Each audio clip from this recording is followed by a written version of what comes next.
This is Mitch, and welcome to the Real Estate Investor Summit podcast. I have my good friend, Brandon Gaunce on the line.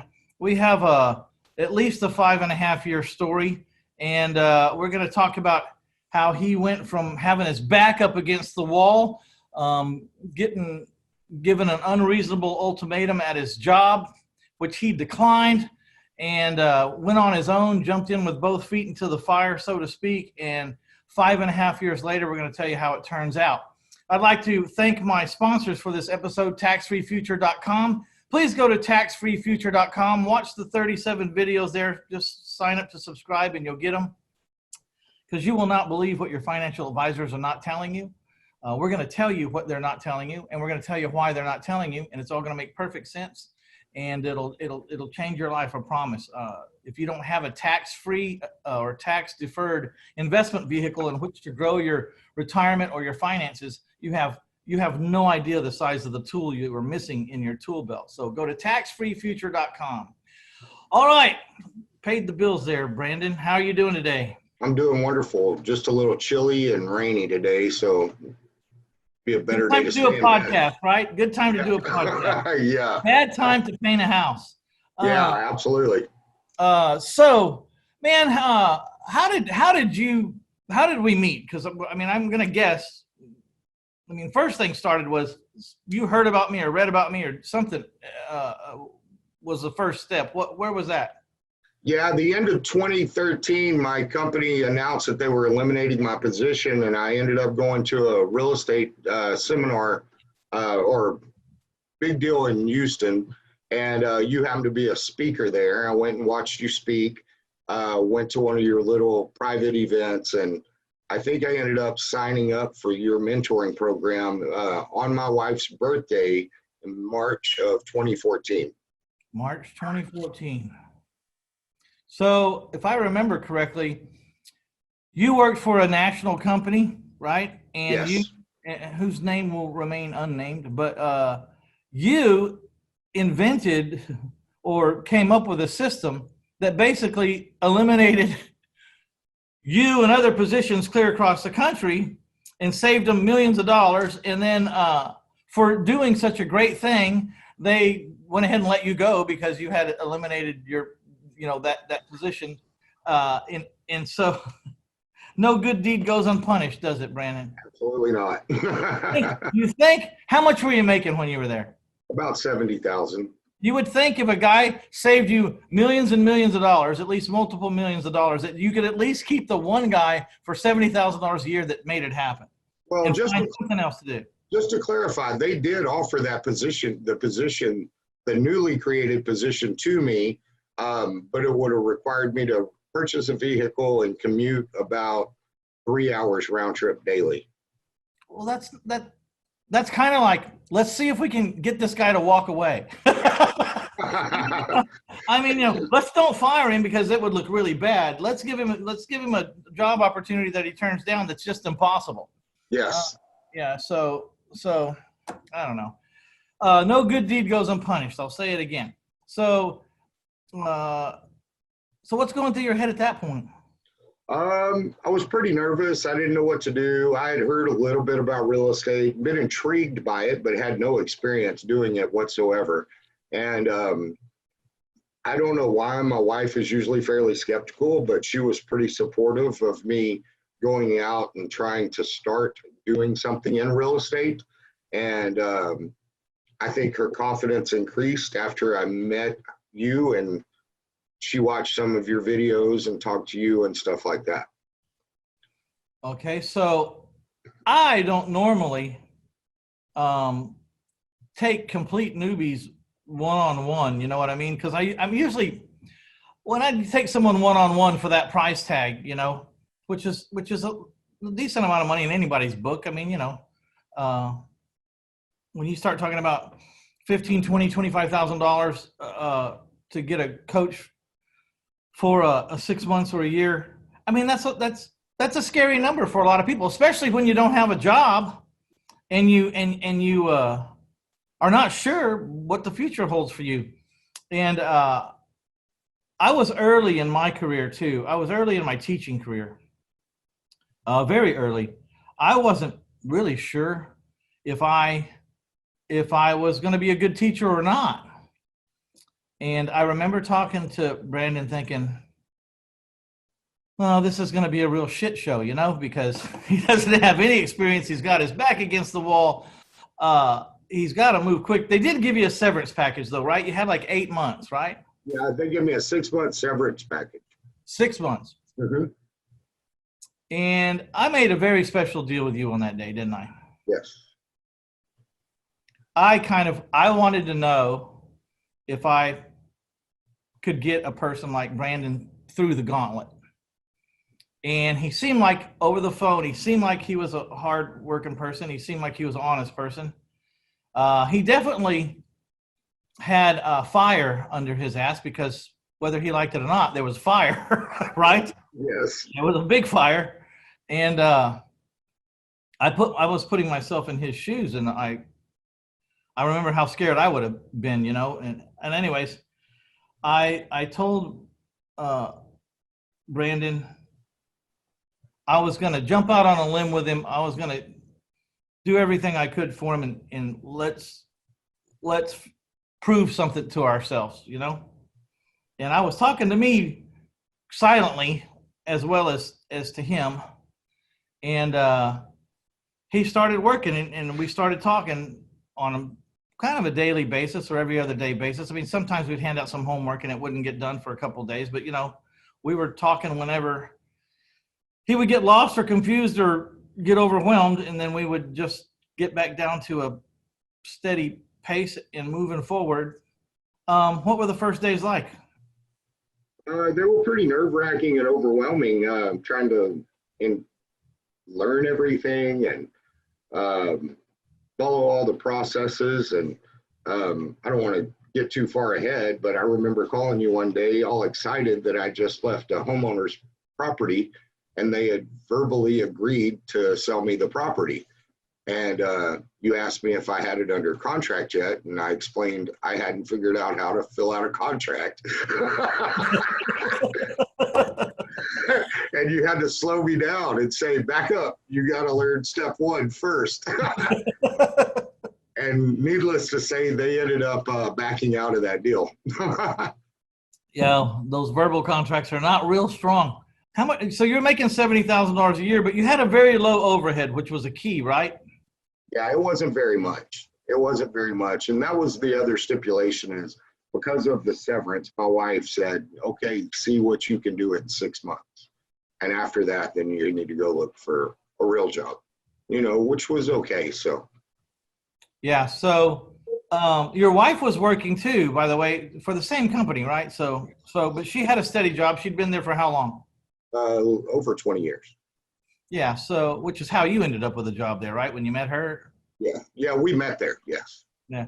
Okay. So you got some income, but you're still bleeding out, right? So, slowly, and, got low overhead, which was key, which was one of the reasons why, was a huge factor in the reason why I chose to take you, was one of the factors, because, you can't take on a ship with a hole in it that's taking on so much water it's going to be sunk by tomorrow, So I knew you had some time. There was a point where you decided to get a part-time job, right? Yeah, pretty much immediately. I found a part-time job that allowed me to do driving around doing some insurance claims. And well, I was instrumental in helping you find that job, was I not, or not? Am I remembering this right? I think I found that on Craigslist. Because it was related to my previous field. Okay.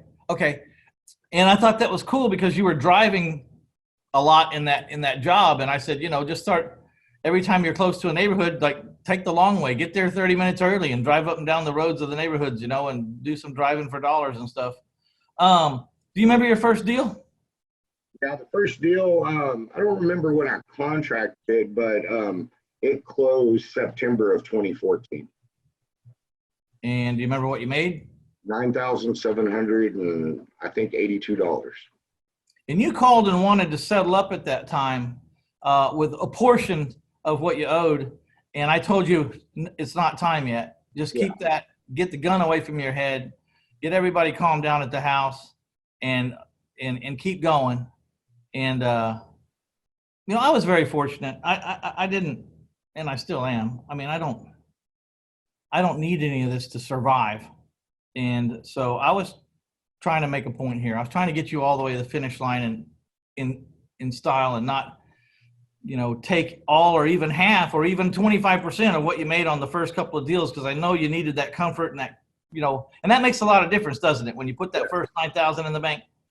Talk to us about the confidence that you get after your first little deal. $9,000 isn't going to change the world, but that's not the point, is it?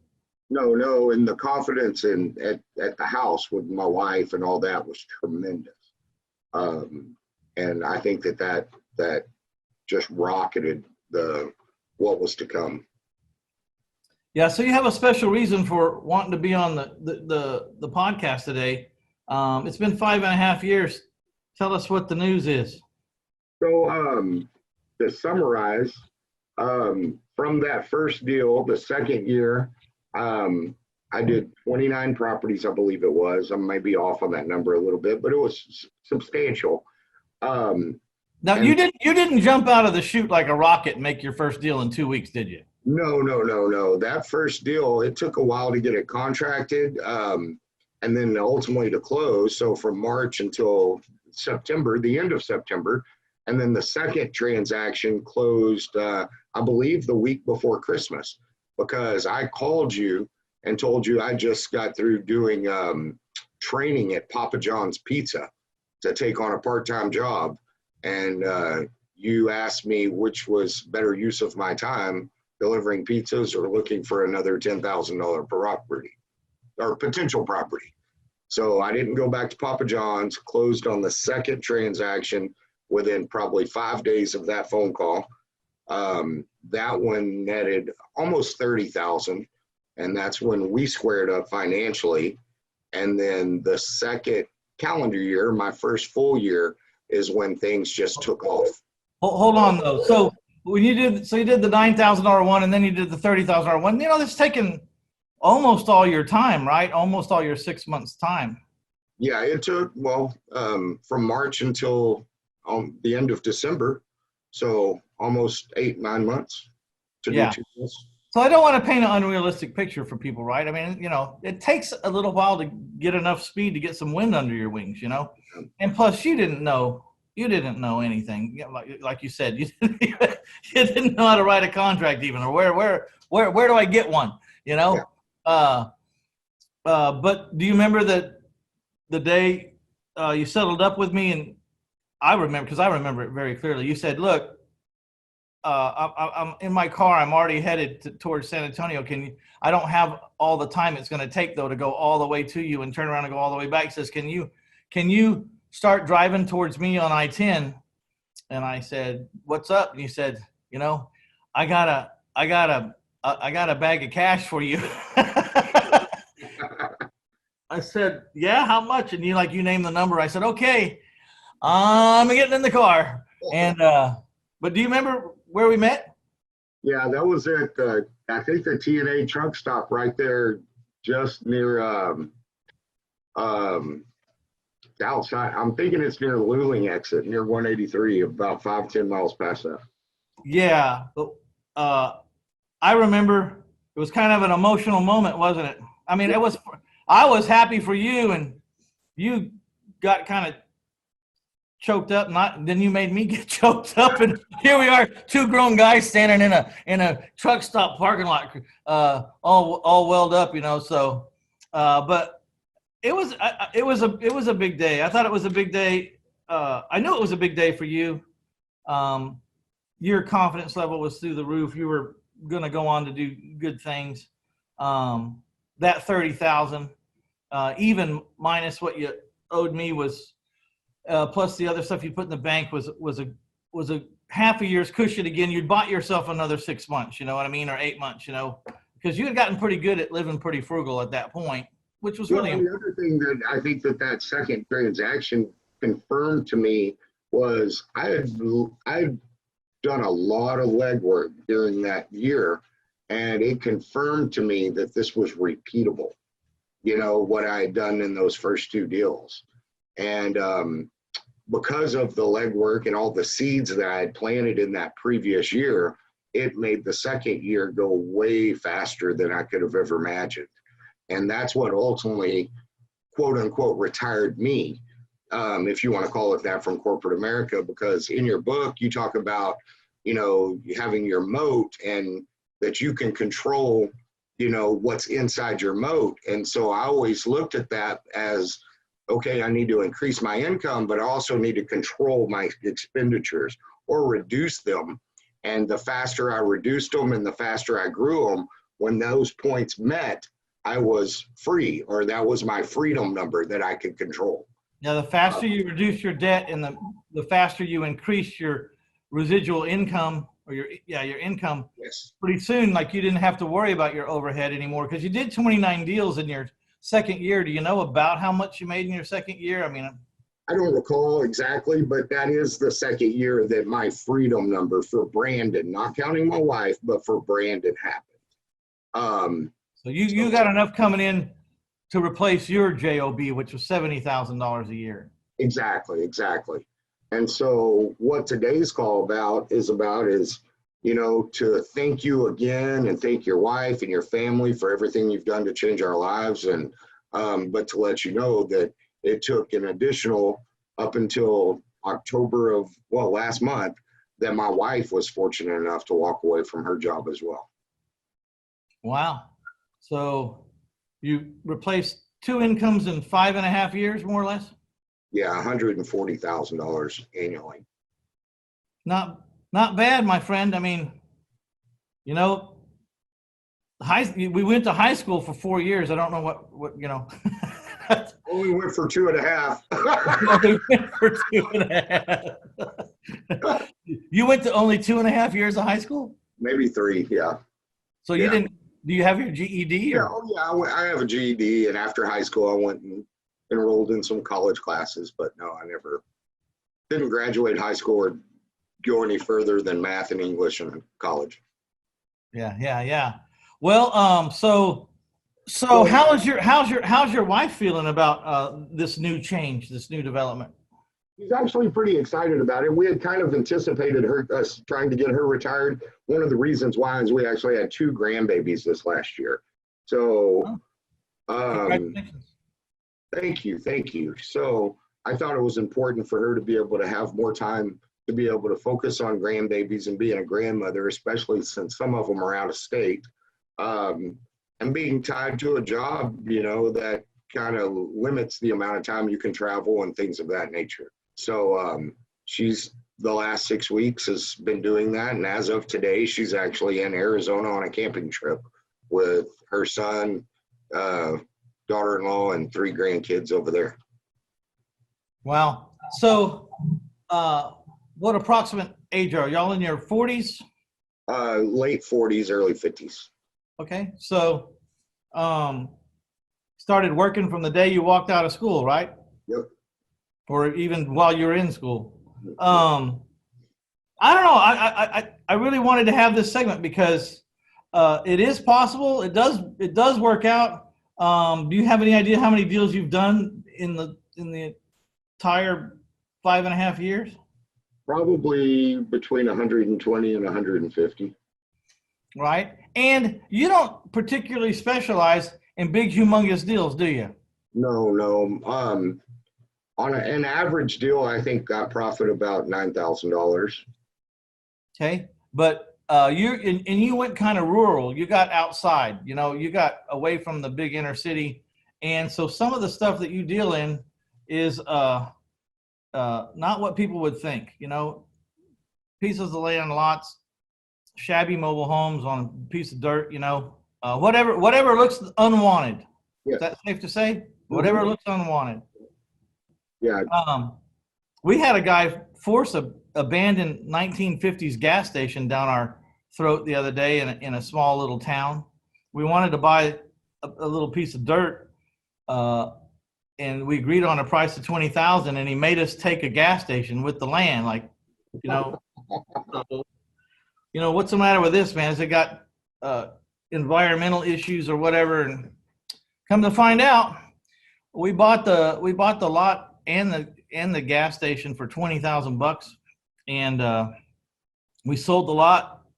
We weren't looking to sell it for cash. We were looking to sell it with owner financing for like $25,000-$30,000. But someone came by and offered us $16,000 cash. We decided to take it because that only left us $4,000 in this downtown tiny town, 18,000 people town, 1950 gas station. And the only reason gas stations and things like that have a hard time selling is banks won't loan on them until they get all the old tanks, gas tanks, and all that environmental issue, brought up to the new standard. Mm-hmm. But if you just leave them alone, no one cares, and like no one's coming after you. And if you owner finance them, if you owner finance the property to your buyer, then everything's just cool. You just let the buyer know, which it's obvious. Hey, there was some gas tanks on here. You need to sign off that they're still down there and they're probably rotten and leaking and all kinds of crap. But no one cares except for a bank if the bank's not going to loan on it. And so the buyer signed off. We sold the gas station for $55,000 with $15,000 down, 15-year note at 12%. Awesome. So, are you, and you've done a lot of stuff for cash, right? Yeah, I would say 75% of the stuff I do is for cash. And that number that I told you on my average profit, those are the cash transactions.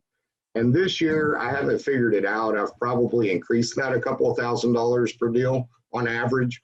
But my owner finance stuff, which is about 20 to 25% of what I do, those typically are, double my investment or more, sometimes triple, depending on how I buy the property. So your particular motive was do a lot of stuff for cash, make your profit up front, and pay off everything. So how close are you to paying off everything?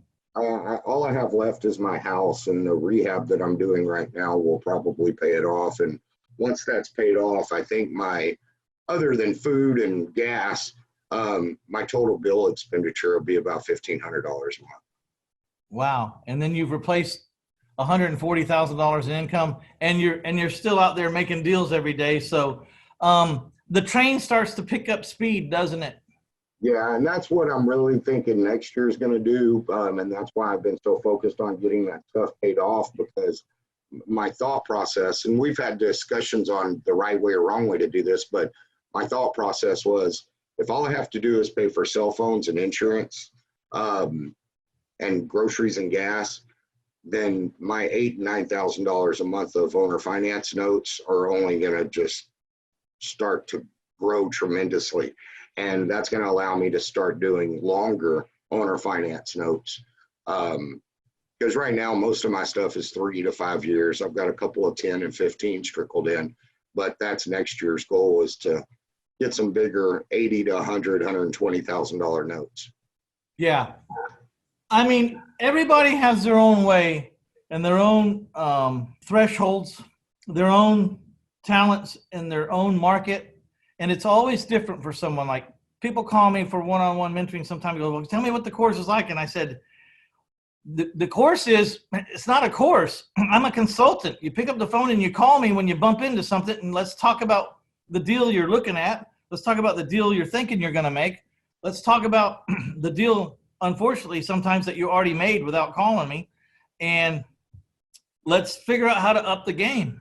Let's figure out how to make the most out of it. Or let me tell you, you need to walk away if they don't go for a better offer than the one that's on the table right now. I think you need to walk away from this thing. Like, I don't tell anyone what to do. I'm just a friend in your corner that has 22 years of experience in 2,000 houses of getting my teeth kicked in. And so, what do you say to people that you're going to pay for it one way or the other, aren't you, Brandon? You're going to pay the street, or you're going to pay someone that's been there before. That's what I always say. What's your comment on that statement? No, I've never actually considered hiring a coach or hiring a mentor or anything like that until you came along. But that's what today's call is about. Is it was worth every dime of it. And I would never hesitate to do it again. Well, the thing is, though, you picked up the phone and you called often there in the beginning. I remember the first 2 or 3 months. I think you were my boyfriend or something. You know, calling like every day when I woke up and every night before I went to sleep, and which was cool. That was fine. You had a long way to go, and there was a lot of things basics that you didn't even know. I was fortunate that relationship worked out the way it did too, because on the other side of it, Brandon, it gave me confidence to go. This was 5 or 6 years ago when I was just thinking about hanging my hat out there as a coach, and I wasn't sure if I was going to be any good at it, and I certainly didn't want to take anyone's money if I didn't know that I was going to be able to help people. So it was kind of my grand experiment too, and I think we're both lucky to have found each other at that one time, and that it worked out the way that it did, because it gave me a lot of confidence too, to say, well, you can do this. You can do it from afar. You can do it from a phone and a computer. You can get people where they're going. The only thing I couldn't do was get your ass out of bed, which was never a problem because you didn't have that problem. You're like an early riser and a late stayer, which is honestly exactly what it was going to take to get through your predicament. You know what I mean? Oh yeah, I remember the first year I was hand printing postcards at midnight and 1 o'clock in the morning and mailing out 20 or 30 at a time because I could only afford that many stamps. Yeah. In fact, my first set of postcards were baby blue, and they came from cardstock that my grandmother found in her closet. And I printed them on my computer. And tore the perforations and put, whatever stamp it was at the time. And I couldn't afford a roll, so I was budgeting myself, and I would mail out my top 25 prospects or something like that a week. Wow. It takes you right back to being scared again. It's like, crap. It was tough, wasn't it? It was. Oh, yeah. Now I feel bad sometimes, Mitch, if I know I have stuff to do and I'm laying in bed and I'm like, I really should get up and go do that. And I'm like, no, I'll just wait the board. And I remember back going, you wouldn't have done that 5 years ago. You would have been up doing it. Yeah, that fear is a great motivator, isn't it? Yeah, it is. Yeah, got to have some of that. Well, man, I appreciate you being on. It's going to be maybe in the next year or two, because I don't think we're going to have to wait 5 years for any more great progress. I think there'll be tremendous progress in the next 18 months, 24 months, because you're at this place now where the momentum starts to accelerate through the curve. You know what I mean? And it just straightens right out. So it's going to be interesting to see where it all goes to. Your wife's not working in the business with you, is she? No, she is not. She kind of wants to, but I think it's better if we keep it separated. But she'll find something to do. I want her to decompress from corporate for a while. I recognize that I did that, and I don't think she does completely. So it'll take her a while to decompress before she figures out what she wants to do.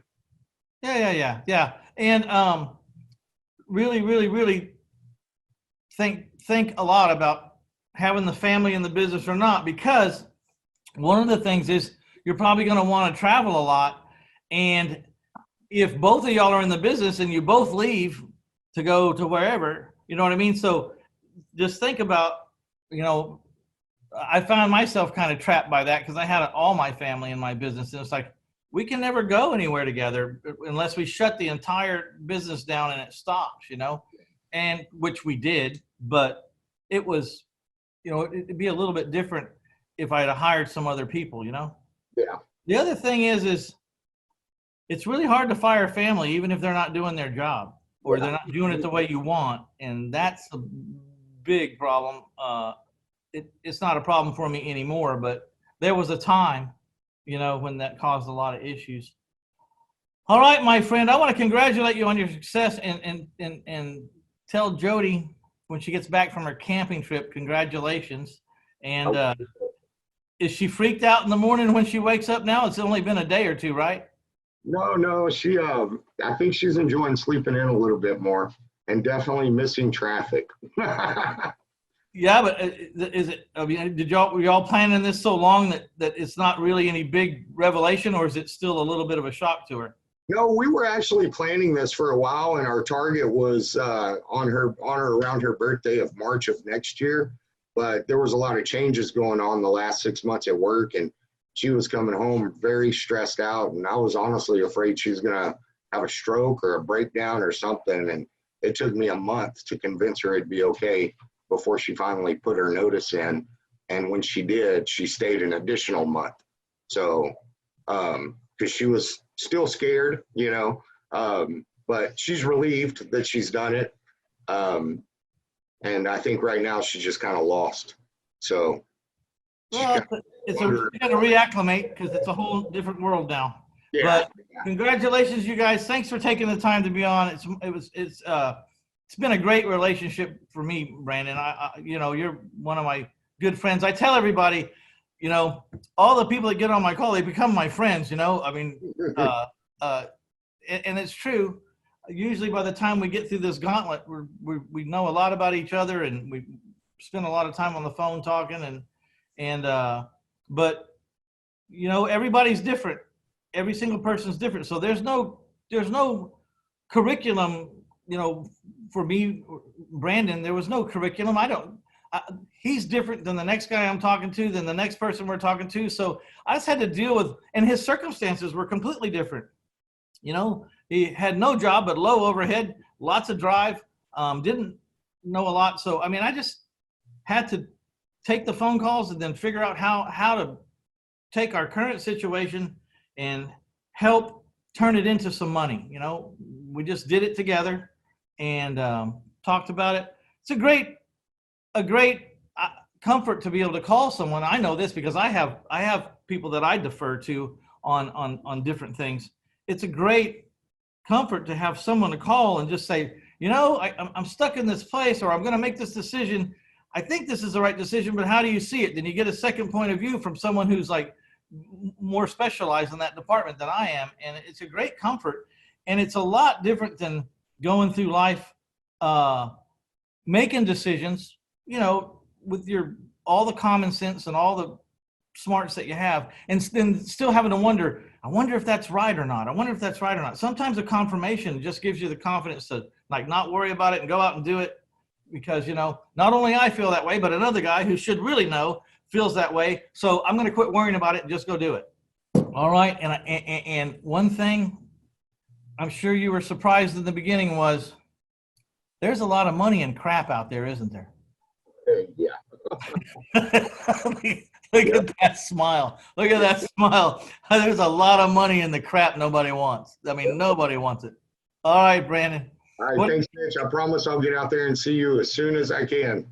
Anything you want to say to the people that are maybe in the boat you were in 5 years ago? Get a good teacher and a good mentor, and provide all the coal for the train. Don't stop feeding the train. You got to feed the train. All right. This is Mitch Stephen with the Real Estate Investor Summit podcast. I want to thank Tax Free Future for sponsoring this episode. Please go to taxfreefuture.com and watch the 37 videos there. You just sign up to subscribe and you'll get them. And you'll find out your financial advisors are not telling you certain things for a reason. And we're going to tell you what they're not telling you, and we're going to tell you why. And then you're going to find out why having this tax-free or tax-deferred investment vehicle is so important to your financial future and your retirement. All right. We're out of here. Bye, Brandon. Bye, man. Have a good day.